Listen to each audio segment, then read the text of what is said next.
up, let's go. This is called the Tiger. We do it when we need to get our energy up. Come on, no use sitting around feeling sorry for ourselves. I will win.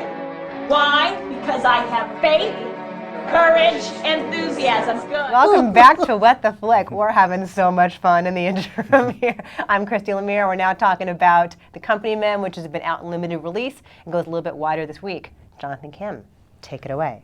Thank you. The Company Men, which takes place in the Massachusetts, or just outside Boston, and it's about sort of a year in the life of layoffs in a shipping company. The company's consolidating divisions. Difficult decisions had to be made in areas where redundancies surfaced. You're firing me? 3,000 jobs? They were good people, Jim. Hell, it's a business, not a charity. I've always told you what I thought, right or wrong, and this is wrong. Late for a meeting. You're playing golf? Getting your Porsche detailed? I need to look successful. Will you do the honors? Dear God, please help my dad find a job so he won't be unhappy all the time. Ben Affleck being arrogant again. What are the odds? Go ahead. Thoughts? Well, I mean, this is one of those movies where it's like, I want to support it, but I had a lot of problems with it. And the biggest one is I mean, it may sound mean, but we're looking at the layoffs through the eyes of, in my mind, the upper middle class for the most part. And higher. I mean, Tommy Lee Jones comes home and his wife has bought this like $16,000 antique table. Yeah, exactly. Which kind of makes you cringe. Yeah, he's like the CEO with the conscience who is fabulously wealthy, and you're supposed to feel bad that he is worried about the fact that they're laying off these good people and went just to keep the stock price high so they don't get bought out, things like that. And then Ben Affleck, who has, he has two kids, a very nice house, his wife doesn't work, and he drives a Porsche. In my mind, that makes you rich. And it's like, these are the people who we're supposed to feel kind of bad for. I really did like watching Ben Affleck. You see sort of the evolution in his thinking, because right in the beginning of The Meltdown, the idea that people didn't know how bad it was, and he's expecting he's going to get hired back immediately, everything's going to be fine, and he goes through denial of just this isn't happening. That it's really not happening, that they have to sell off their things, that he has to cancel his country club membership, and things like that. And that was sort of interesting to watch. But other than that, it's like, are these really the people we need to feel sorry for in the economic meltdown?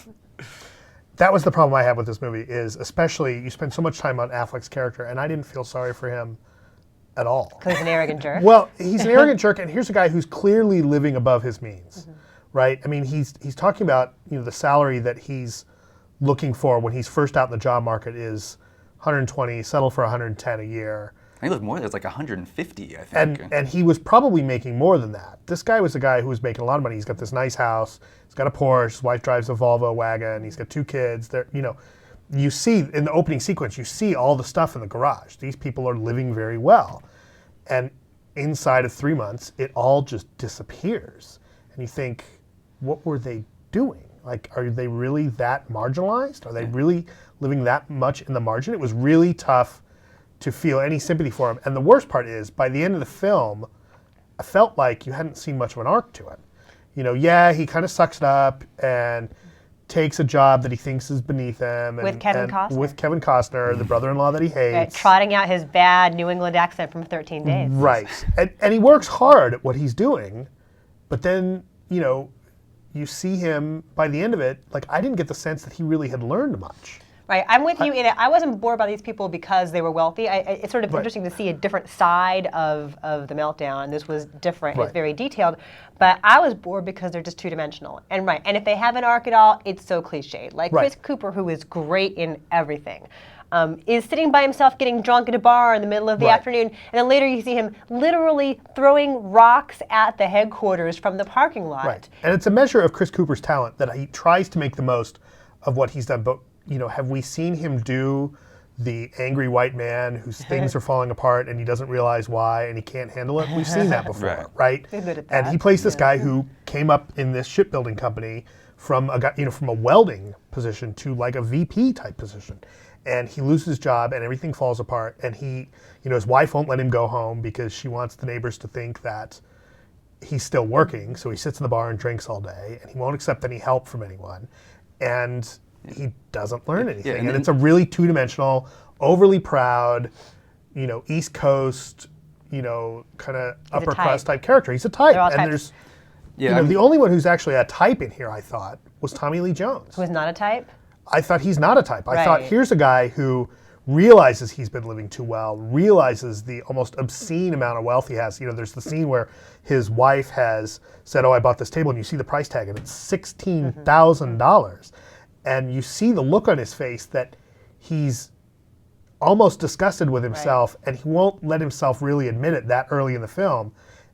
And it's a really I think it's a really great moment from Tommy Lee Jones. And you see, here's a guy who wrestles with his success versus how everybody else in the company is getting treated, and what is his place. Yeah, and his guilt over it. And his guilt over it. One thing I have with the Tommy Lee Jones character that I think is a problem, and I don't want to give it away, but there's like a subplot with him that comes out of nowhere Yes. and feels like it was really severely truncated and like contradicts everything that he's made of, and I didn't buy it for a second. That's all I'm going to say, and that complicates what should have been the most human, realistic character of all. And I felt like that was almost an effort to pigeonhole his character into that type. Okay. The high-ranking exec who has this amoral streak that would do this type of thing. That in spite of what's written on the pages, I think you saw something, not even in the words he says, just from the way he carries himself, just from the way he looks. Tommy Lee Jones, you see so much in how he's feeling, just on his looks and his mannerisms, that nothing's on that page. I think it's a measure of his talent, that he can, something will happen and he pauses and he thinks. That's a great cast. Yeah, I mean, there was someone who said that, one critic who said that this is a movie that's not about a plot, it's about a situation. Like, the plot is people get laid off. Right. That's the story. And that there's kind of not many places to go from there. And I mean, I think that, because I was trying to think, like, you're supposed to feel bad at one point because Chris Cooper's wife, like, wants to go on a ski vacation or something. And I guess he's afraid to tell her, but it's like, dude, you got laid off, tell her. But I was thinking, like, in the full Monty, there was like this whole thing about layoffs, and for some that felt so much real. And there actually isn't it? Tom Wilkinson's character, his wife he's like, my wife wants to go on a ski vacation still. Like, she doesn't understand, she doesn't get it. And I really felt that, but in this one, I was like, come on, dude. Like, we're supposed to feel bad that Ben Affleck and his family might have to get an apartment, and they're like too proud to get an apartment. They have to get rid of the golf course membership. Anyway, let's do numbers. Like I said, it's like a movie I want to support, but I wasn't crazy about, and yeah, the focus is weird. Considering that so many people are struggling to make it when they have jobs, just struggling check to check and with debt and everything. But at the same time, I think it's good to see that, as opposed to like what Republicans would say, being laid up, because you're unemployed doesn't mean that you're lazy, and that that there is kind of a mindset that is hard for people to get out of. So I gave it a 6. I gave it a lower score than that. I thought that this was a missed opportunity to really do some more scathing indictments of the corporate culture. And there's zingers that get popped in the script from time to time, but not really, almost like they're just kind of going through the motions, like, oh, well, we're not about making anything anymore. We're just about investing and profit and that kind of thing. And I felt like they were kind of, you never really see the human cost aside from just these two-dimensional characters. And, the movie's watchable, but it didn't really move me, and I give it a 5. 5 from me, too. So for those of you doing math at home, that would be a 5.3 for Company Men. So there we go. Thanks for watching. We have so many other videos available for you to watch on YouTube. Just type in What the Flick in your little search section of YouTube, and you will see scads. You can spend an entire night watching What the Flick. And you should. As opposed to watching the movies themselves that we're talking about. You can watch us talking about them. Very fun. But don't watch it when Ebert presents it. Very, very important. Absolutely, your priority should be Thank you. watching Christy. Ebert Presents. Thank you very much. And have a great weekend. Thanks for watching, and see you guys soon. Take care. Bye.